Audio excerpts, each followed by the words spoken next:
예, 안녕하세요. 안녕하세요. 예, 역사인문 아카데미, 오늘은 특별한 강좌로 북방민족사 개통과 흐름입니다. 뭐 진짜 간단하게 약 3,000년의 역사를 우리 역사와 비교하면서 소개를 해드리겠습니다. 예, 동아시아 역사의 주체, 우리 한국사 주류 사학계나 조선시대 유학자들은 모든 동아시아 역사의 흐름을 중국사에 맞춰버렸습니다. 중국 한족의 역사.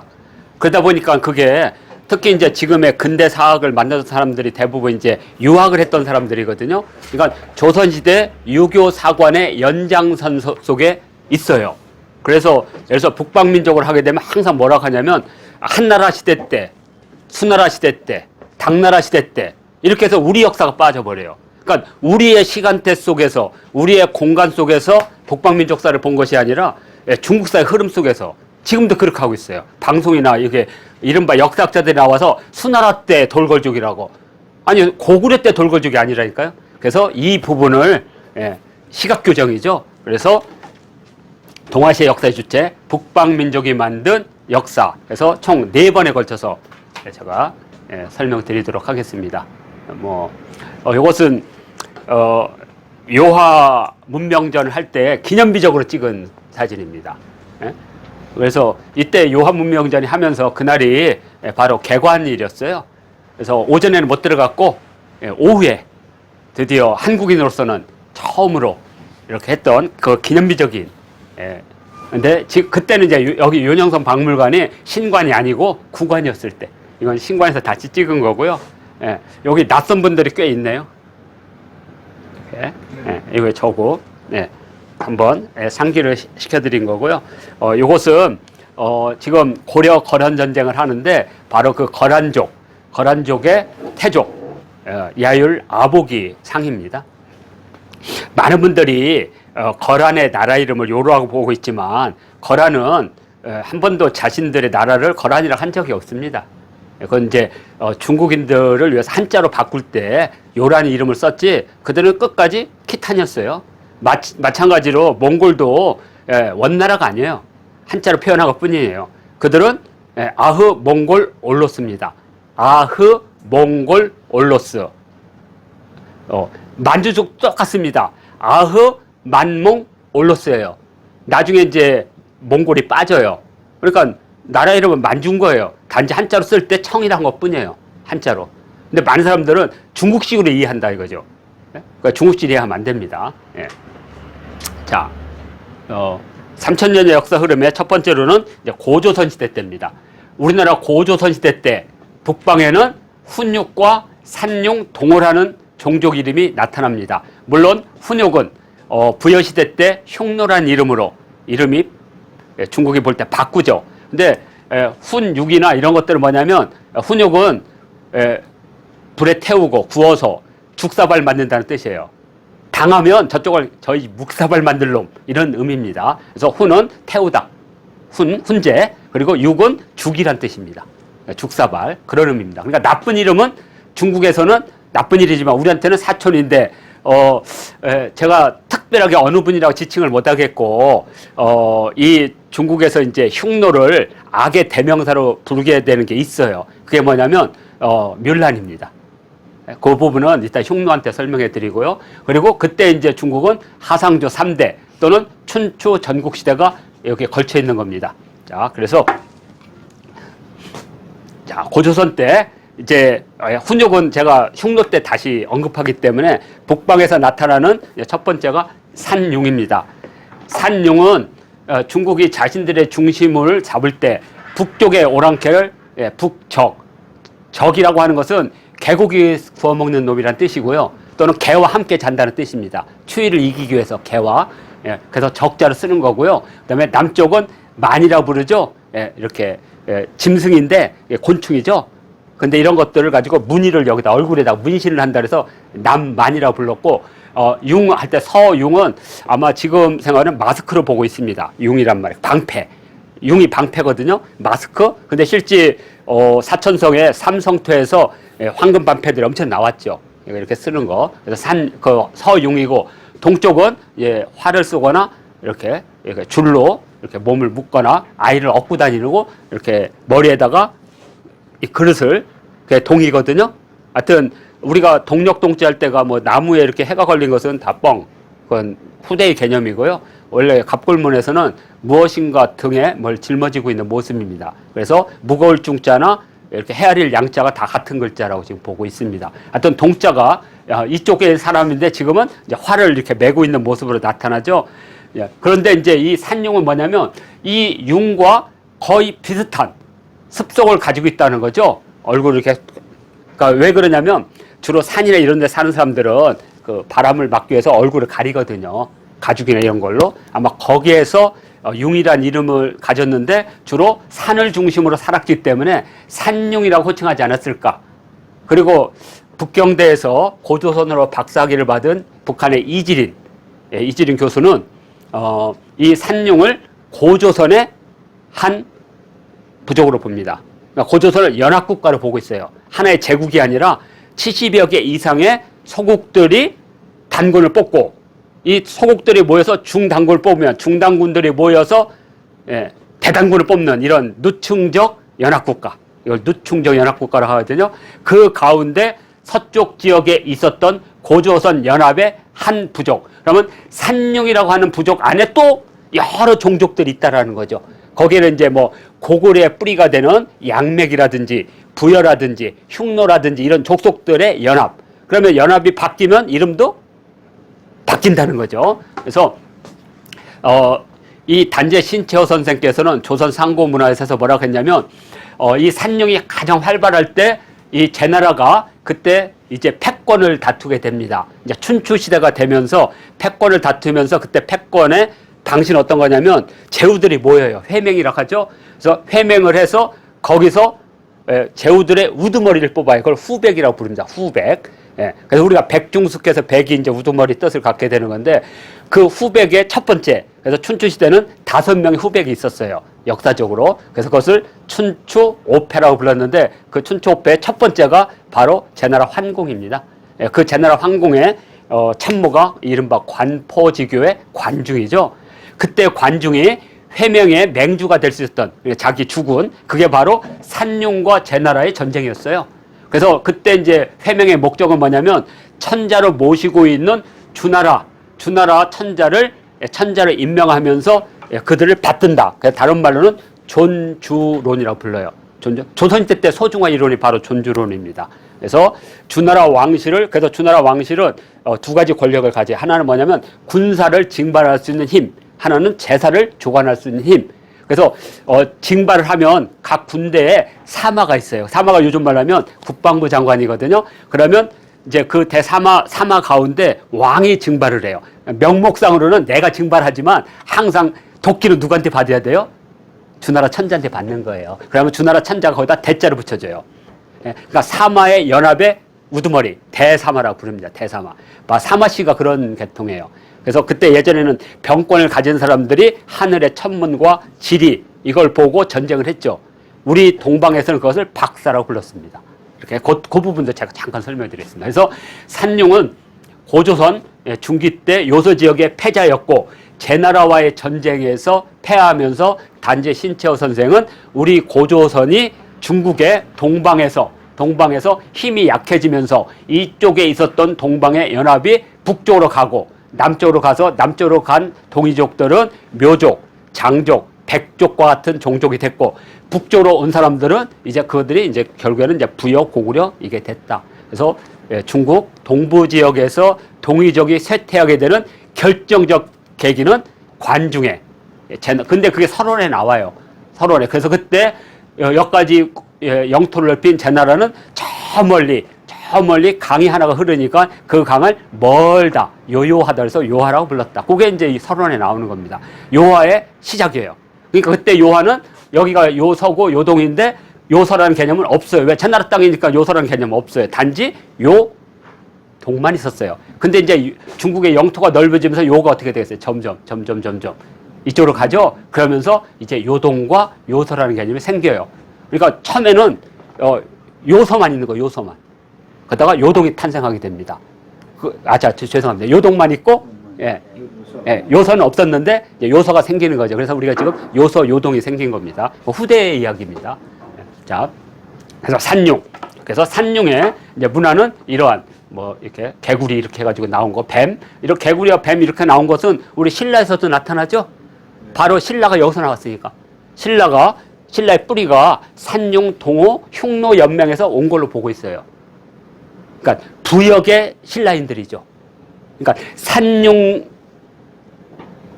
있는 산융계 부여족, 흉노계 부여족 이렇게 부르면 되는 거죠. 네, 이렇게. 자, 산융, 동호, 신라의 뿌리가. 예, 예, 저 다음이 이제 바로 이제 동호입니다. 그러니까 네 가지가 다 지금. 예. 두 번째가 동호입니다. 이게 동호인데 산융, 동호 뭐. 아유, 많죠. 뭐 양맥도 있고 부여도 있고, 그러니까 흉노도 있고, 예. 여기 종족 이름이 바뀌니까. 그러니까 처음에 이제 훈육이 있었지만 훈육은 크게 중국의 위협을 정도의 연맹이 아니었으니까 뺐고, 그 다음에 이제 중국이 가장 이제 하나의 연맹으로 보고 전쟁을 했던 최초의 북방 세력이 산융. 그 다음에 산융이 지난 후에 BC 한 5세기경부터 갑자기 산융이 사라져요. 그러면 동호라는 이름이 나와요. 그러면 산융과 동호가 별개의 종족이냐 이거죠. 예? 그리고 이들이 고유한 민족이냐 이거죠. 아니라는 거죠. 단지 부족의 연합의 이름이 바뀌었는데, 그때는 연합의 주체가 산 쪽에서 막 이렇게 마스크 쓰고 막 이렇게 욕망하던 애들을 보고 이 연맹의 이름을 산융이라고 했는데, 이제는 이 북방에 새로운 강자가 나타나죠. 그게 뭐냐, 흉노라는 거죠.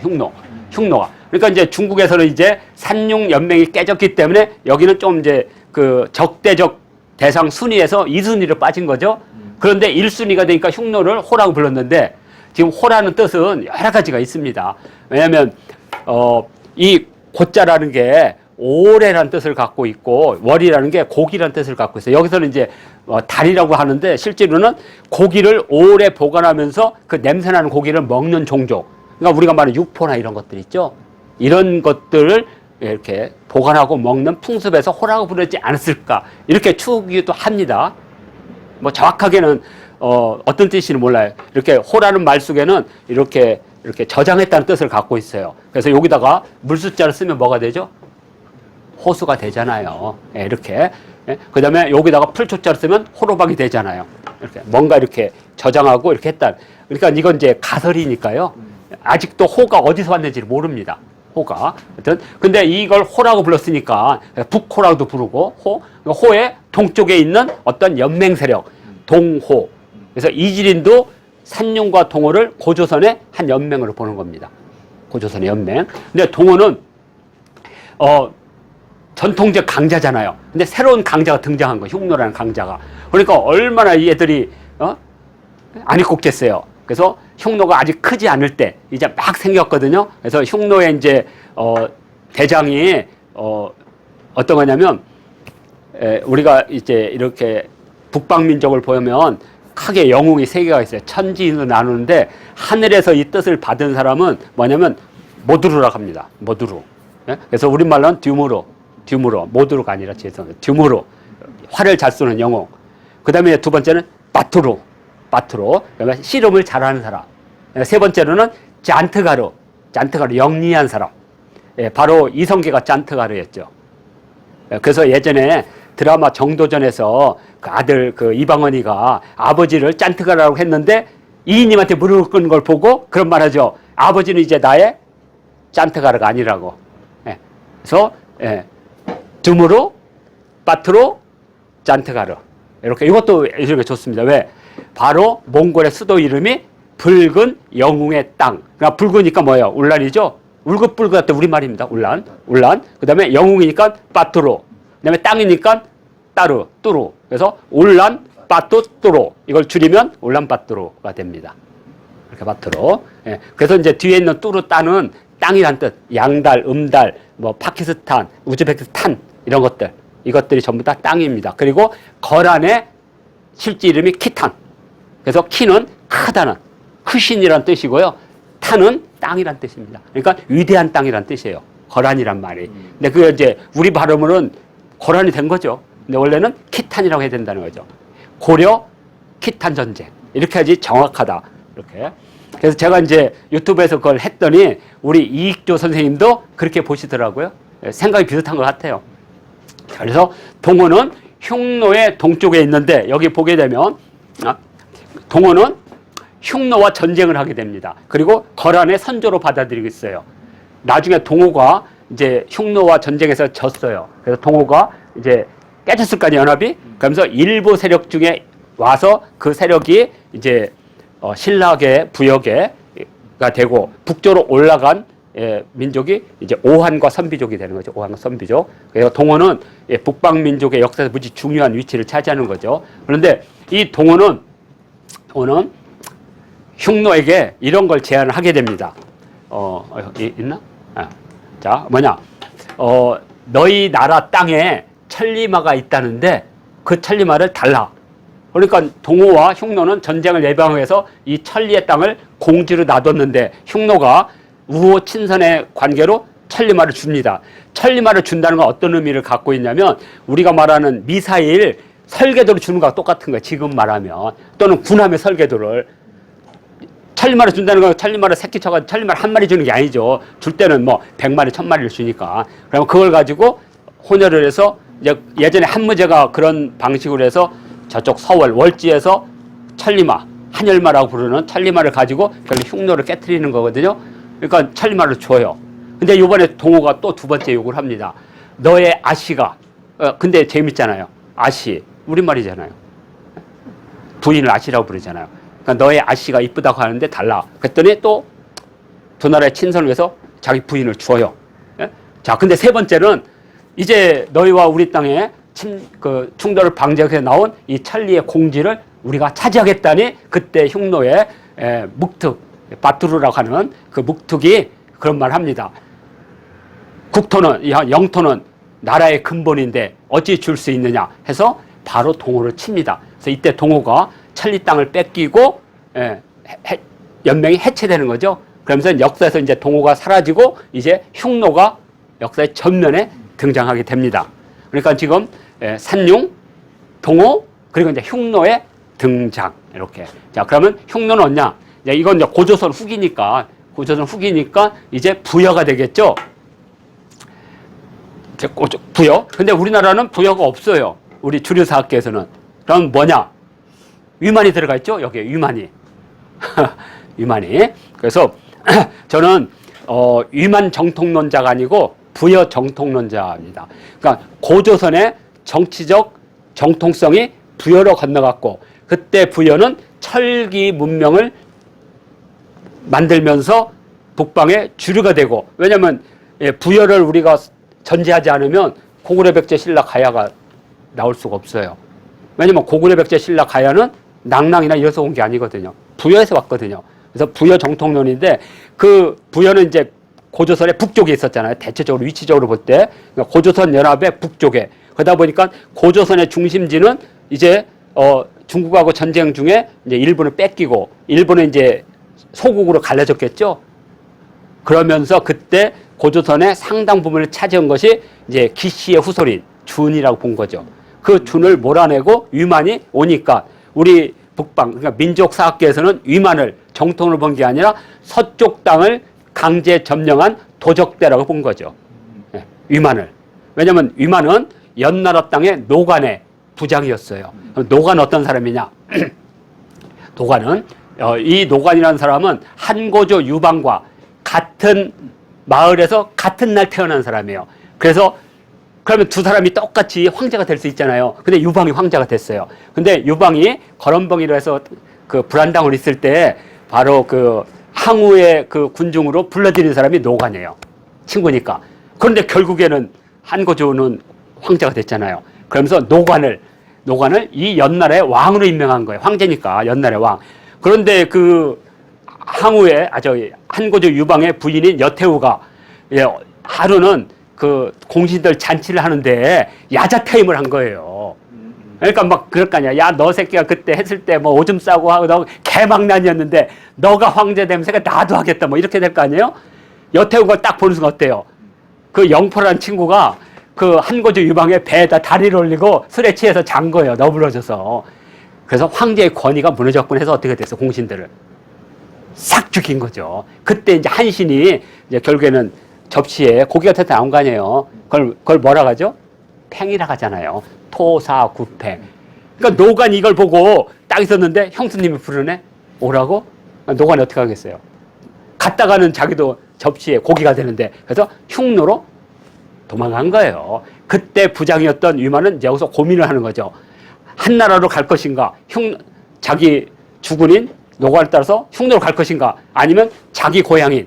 그러면 그 위만은 뭐냐? 위만의 조상들이 바로 동호와의 전쟁, 흉노와 동호와의 전쟁에서 깨진 그 후손들이 아닐까를 보는 거예요. 그러다 그들이 노관을 중심으로 뭉쳤는데 노관 다 흉노로 가니까 이 사람은 고민을 하죠. 그러다 자기 고향의 땅으로 온 거죠. 그때 뭐라고 됐냐면 사마천 사기 열전, 사마천 그 사기 조선 열전에 위만은 오랑캐 복장과 상투를 틀고 왔다고 돼 있어요. 그래서 우리는 그것을 조선 사람이라고 보는 거예요, 학계에서는. 자, 그래서 위만이 오게 되는 그 사건이 여기에 있는 겁니다. 그래서 위만을 우리나라에서는 정통으로 보는 거죠. 왜냐하면 왜 그렇게 보게 되냐면 우리 학계는 결국엔 식민사학이에요. 그러면 이제 이 정통론을 깨는 거 뭐냐? 준왕이 남쪽으로 가서 마한이 왕이 됐다 그러죠. 근데 준왕의 뿌리를 찾으면 어떻게 되세요? 기자잖아요. 그러니까 중국 입장에서는 준이 정통이 되죠. 기자로 해서. 근데 그가 마한으로 왔는데 마한을 정복한 게 신라죠. 그러니까 신라로부터 이어지는 정통론. 그러니까 고구려 정통론이 빠지는 거죠. 왜? 고려는 고구려 개성국가가 아니라 신라 개성국가가 되니까. 근데 신라는 마한을 했으니 소중화를 받은 세력이 또 되죠. 그러니까 이 두 개가 딱 맞은 거죠. 그래서 조선시대는 마한 정통론이에요. 그리고 우리 주류사학계는 위만 정통론. 그리고 민족사학계는 부여 정통론. 딱 이해되셨죠? 그래서 제가 이것을 전 삼국시대라고 불렀어요. 우리 북부에는 부여, 그 다음에 주류사학계는 위만, 그리고 조선시대 때 식민사학 사대주의자들은 마한정통론. 이렇게. 그러니까 마한 진한 변환할 때 마한이 정통이었잖아요. 그래서 마한의 월지국에 진왕이 있었다. 그래서 마한정통론이다. 그게. 그리고 그 마한을 세운 사람은 준왕이다. 이렇게 본 거죠. 그리고 준왕의 뿌리를 따라가면 기준이니까. 기자가 되는 거죠. 기자의 42대인 기비에서부터 시작해서 47대니까. 그러니까 조선시대는 마한 정통론이 자리 잡을 수밖에 없었던 거죠. 자, 그런 의미에서 우리가 이제 북방민족을 보는데 이제 흉노가 바로 그런 동호와 전쟁을 하게 됩니다. 그래서 북방민족, 흉노는 이렇게 훈육부터 시작해서 훈육이라는 그런 뜻이잖아요. 불에 팍팍 훈제를 하고 육은 죽사발이라는 뜻입니다. 죽사발. 그래서 요게 죽으로도 읽고 육으로도 읽습니다. 팔육자, 뭘 팔다. 그러니까 우리가 죽을 판다는 거 뭐냐면 우리가 쌀을 팔러 간다고 하죠. 근데 우리 어머니 맨날 쌀 팔러 가는데 뭘 사오셔. 그러니까 예전에는 쌀을 가지고 가서 교환했던 거죠. 그러니까 예전에는 죽이 그러한. 그래서 죽이 최초의 패스트푸드다 이렇게 얘기합니다. 동아시아에서. 그 죽을 대체한 게 두부죠. 중국에서는 두부. 이렇게. 그렇게 이해하시면 음식 문화를 이해하는 데 많은 도움이 될 겁니다. 그리고 상나리 때는 귀방. 귀방이라는 무슨 뜻입니까? 얼굴에 가면 쓰고 이상한 거죠. 이 애들이 아마 산용하고 같은 계열이라고 보는 겁니다. 귀란 말이 이렇게 상투를 틀고 얼굴에 가면을 썼다는 뜻입니다. 이 밭전자가 밭이 아니고 가면이라는 뜻입니다. 가면. 어떤 때는 마음도 될 수 있는 거. 생각사지 할 때는 마음이고요. 이렇게. 그리고 어떤 때는 이게 가면도 될 수 있습니다. 두려울 외자 이런 것들이 다 가면이거든요. 그래서 요거 귀방. 그리고 이제 여기는 늑대처럼 무식한 놈들, 무시무시한 놈들, 허면이라 불렀고, 여기는 흉악할 놈자다 노비노자. 그러니까 이 이름이 다 나쁜 이름이에요. 얼마나 고통스러웠으면 중국 입장에서는. 그런데 바로 이 흉노가 쳐들어오니까 그때 이제 남자들은 그 변방에 사는 사람들은 전부 전쟁에 나가야 되는데 그때 아버지가 몸이 아프시고 그래서 딸이 대신 가잖아요. 그게 목난이죠, 화목난. 근데 그게 이제 그 중국 자본으로 해서 이제 헐리우드에서 만들면서 거기서 항상 흉노는 어떻게 나와요? 시커멓게 해가지고 그냥 나쁜 짓으로 나오잖아요. 저는 그것이 우리가 인디언 영화를 보게 되면 항상 서부에 총 맨 사람은 정면에 싸우는데 인디언들 숨어서 나쁜 놈으로 몰아놓잖아요. 그것을 우리가 문화 제국주의라고 합니다. 그게 담겨 있다라는 거죠. 자, 그래서 북방민족 3000년 역사 흐름에 흉노. 그래서 고전 후기 때 흉노와 동호의 전쟁으로 동호 연맹이 깨지면서 오한 선비족이 탄생하고 거기서 갈라져 나온 사람들은 고구려 부여 같은 이제 족속으로 편입이 되는 그 과정입니다. 그러면서 이제 북방민족의 주도권이 우리 이제 고구려로 이제 넘어오게 되는 이렇게 그게 바로 흉노입니다. 그래서 흉노 열전에 거기 써 있죠. 흉노의 그 선조는 하우시다. 왜 이게 나왔느냐? 북방민족들은 두 가지가 있습니다. 하나는 중국인 입장에서는 쟤들이 중국인의 후예가 돼야 돼요. 그래야지 문화적으로 우리가 기르는 거예요. 그러니까 원래 우리 막내 아들이었는데 얘가 싸가지 없어가지고 아버지를 배신하고 갔으니까 어떻게 돼요? 걔들을 교화시켜야 될 의무가 있는 거고 또 북방민족 입장에서는 그렇다면 우리는 여기 다 우리 땅인데 그러니까 쉬운 말 이런 거잖아요. 자, 중국은 장자상속 아니에요? 근데 북방민족은 중자상속이에요. 그러면 이 농경한 사람은 아버지 땅은 내 거지만 북방민족은 막내가 왜 형만 가져? 우리 거. 그러니까 우리가 북방민족이 뭐 신농시 후예라는 뜻은 정말 신농시 후예라는 것보다는 정치적 의미가 커요. 내가 저 땅 우리 땅이 될 수 있는 그런 의미에서 북방민족들이 이제 사망오제에서 이렇게 빼갈 수도 있고 여러 가지 정치적 조건이기 때문에 이걸 혈통적으로 볼 필요는 없다고 봅니다. 그러니까 하나라의 하우의 후손이라는 뜻입니다. 자기들이. 이것은 다 뻥이고 이것은 흉노가 남쪽 지방을 지배할 정통성을 있다는 선언일 수 있습니다. 이렇게 보시면 될 것 같습니다. 그리고 이제 이 흉노가 북쪽을 장악하면서 이른바 중국 한나라와 흉노 간에 이제 전쟁이 터진 거고 그때 한무제가 장건을 서역에 보내서 천리말을 가져오고 그걸로 흉노를 몰아내게 되죠. 그래서 그때 흉노를 완전하게 남북으로 찢어서 남쪽에 있는 흉노들은 중국 땅 날장선 남쪽으로 교치를 합니다. 나중에 56국 때 이 부분을 잠깐 하고 그리고 북흉노는 계속 몰아치니까 그러니까 예전에는 전투를 할 때 전면전을 했는데 이제 얘들이 머리가 좋아져 전면전하면 진다는 거 알아요. 그래서 어떻게 기전합니다. 진지전을. 그러니까 군대를 가가지고 흉노가 있는 지역을 완전 한 지역을 박살내버려. 풀태우고 해가지고 또 여기 가서 그러면 어떻게 됐어요? 초목이 없어지니까.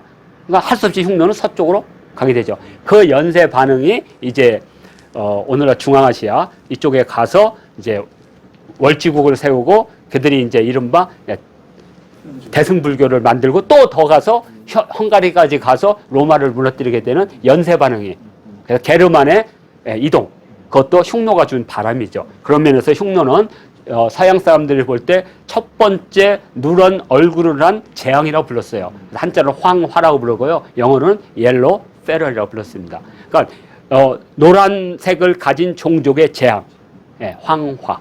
그 첫 번째 황화가 흉노, 두 번째가 돌궐, 세 번째가 몽골. 이렇게 하면 서양사와 우리 북방민족사를 연계해서 볼 수가 있을 것 같습니다. 자, 이렇게 해서 북방민족 3000년 역사 흐름 첫 번째 고조선과 부여시대 때 훈육, 산융, 동호, 그다음에 여기 빠졌네 흉노 이렇게 이어지고 이제 1교시는 이걸로 해가지고 마치도록 하겠습니다.